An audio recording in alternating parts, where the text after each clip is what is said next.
¿Por qué permite Dios que miles de personas mueran al mismo tiempo en un terremoto? Esta es una pregunta que muchos se hacen, pero pocos tienen el valor de explorar con honestidad, porque la respuesta no es sencilla y porque nos obliga a afrontar cosas que preferiríamos evitar. Cuando vemos imágenes de desastres naturales, terremotos que engullen ciudades enteras, inundaciones que arrasan familias, tsunamis que destruyen comunidades enteras, algo en nuestro interior grita en esto no puede ser correcto, esto no puede ser parte de un plan divino. ¿Dónde está Dios cuando esto sucede? Y si la respuesta a esa pregunta no es la que esperas oír, y si no te reconforta de inmediato, y si te desafía a ampliar por completo tu comprensión de la vida, la muerte y la justicia divina, ¿estás dispuesto a escuchar? Voy a ser directo contigo, con todo, el amor del mundo, pero con la verdad que hay que decir, estás haciendo la pregunta equivocada. ¿Por qué Dios permite esto? Si no, ¿qué es lo que aún no entiendo de las leyes divinas que me lleva a juzgar esto como una injusticia? Porque, fíjate, Ann, cuando ves un desastre natural y dices esto es injusto, partes de unas premisas de las que quizás ni siquiera eres consciente. Primera premisa, Ann, que la vida física es el bien supremo y que prolongarla lo máximo posible es siempre la mejor opción. Segunda premisa, que Dios debería intervenir constantemente en las leyes de la naturaleza para proteger a la humanidad de las consecuencias naturales. Tercera premisa, que tú, con tu visión limitada de una sola vida, puedes juzgar si algo es justo o injusto dentro del contexto del viaje eterno del alma. ¿Son ciertas estas premisas? Estos sucesos de gran magnitud, terremotos, tsunamis, inundaciones devastadoras, forman parte de las leyes de la naturaleza, y las leyes de la naturaleza forman parte de la ley divina, que es perfecta, aunque a menudo incomprensible para nuestras mentes limitadas. La Tierra es un planeta vivo, sí, mueve, sí, adapta, las placas tectónicas se desplazan, los océanos responden a las fuerzas gravitatorias, el clima cambia. A esto no es un castigo, esto es física, esto es geología, este es el funcionamiento natural de un planeta. Y nosotros los seres humanos elegimos vivir aquí, elegimos construir ciudades en zonas de alto riesgo, elegimos ignorar las señales, elegimos priorizar las ganancias sobre la seguridad, elegimos devastar la naturaleza y luego sorprendernos cuando reacciona, pero ni siquiera esa es toda la historia, porque desde un punto de vista espiritual, y aquí es necesario abrir el corazón y la mente, cada espíritu que experimenta uno de estos eventos está allí de acuerdo con sus propias necesidades evolutivas. Esto no significa que el niño que murió en el terremoto mereciera morir. No se trata de merecerlo en el sentido punitivo que solemos entender. Se trata de un proceso, se trata de aprender. Se trata de la continuación de un viaje que no comenzó en esta vida y que no termina con la muerte del cuerpo. Ese espíritu que falleció a los 5 años en una tragedia podría estar completando un ciclo que comenzó en otras existencias. Podría estar redimiendo experiencias pasadas.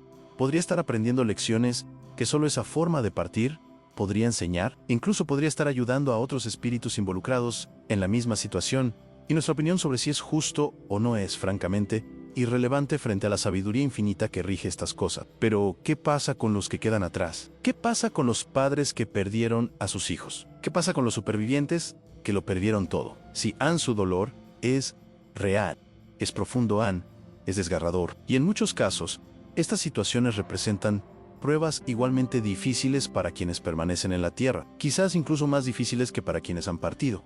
Porque seguir viviendo después de perder a un hijo en un desastre, después de ver tu ciudad destruida, después de perderlo todo, eso exige un nivel de fuerza, fe y resiliencia que pone a prueba el espíritu de maneras inimaginables.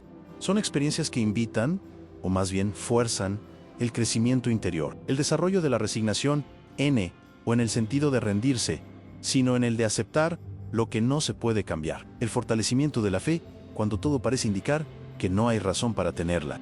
La capacidad de superar un dolor que parece insuperable. Y puede que te parezca cruel, puede que pienses, pero ¿por qué alguien tiene que pasar por eso para madurar? Y te responderé, ¿por qué crees que el crecimiento espiritual debería ser cómodo? Pero hay algo más en estas tragedias que la mayoría de la gente no se detiene a considerar.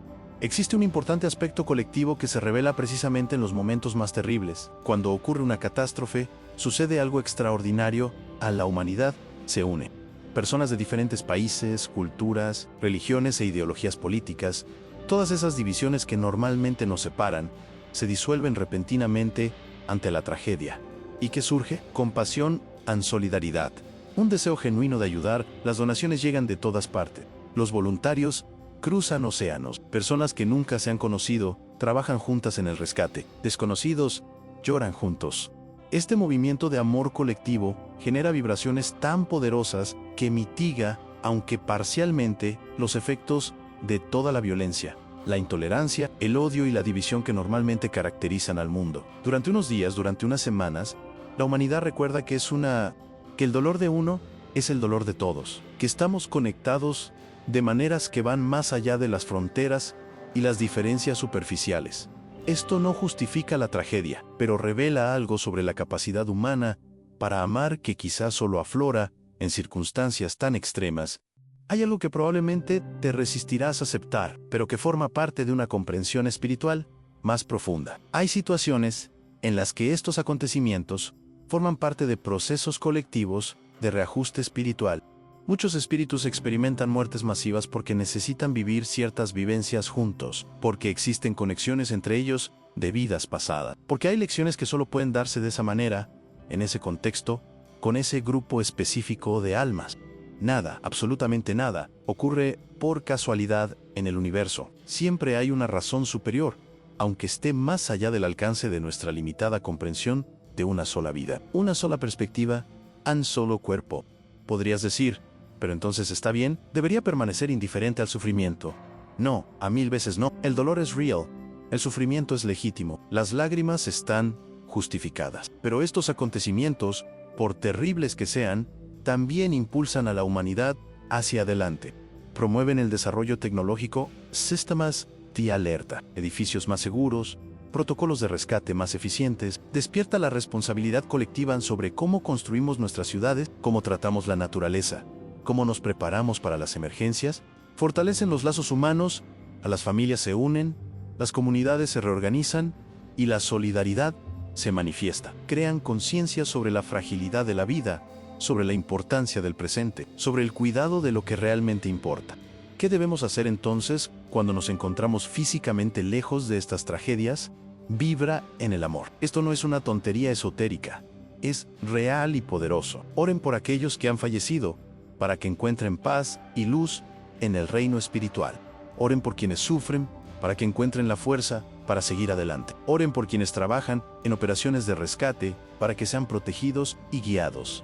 Oren por el apoyo espiritual de aquellos que llegan al mundo espiritual en circunstancias tan difíciles, a menudo confundidos, asustados y sin comprender lo que ha sucedido. La vibración sincera de la compasión y la solidaridad no es inútil. Se extiende, consuela, sostiene, marca la diferencia a nivel energético y espiritual de maneras que nuestra razón no puede medir, pero que nuestra fe sí puede reconocer. Y si está a tu alcance ayudar materialmente, hazlo, ofrece tu ayuda como voluntario. Haz también tu parte práctica, pero no olvidemos el aspecto espiritual, porque a veces es lo único que podemos hacer, y a veces es lo más importante. Incluso cuando todo parezca confuso, injusto y absurdo a nuestros ojos limitados, es importante recordar, no como un consuelo vacío, sino como una verdad profunda, a la ley divina nunca falla.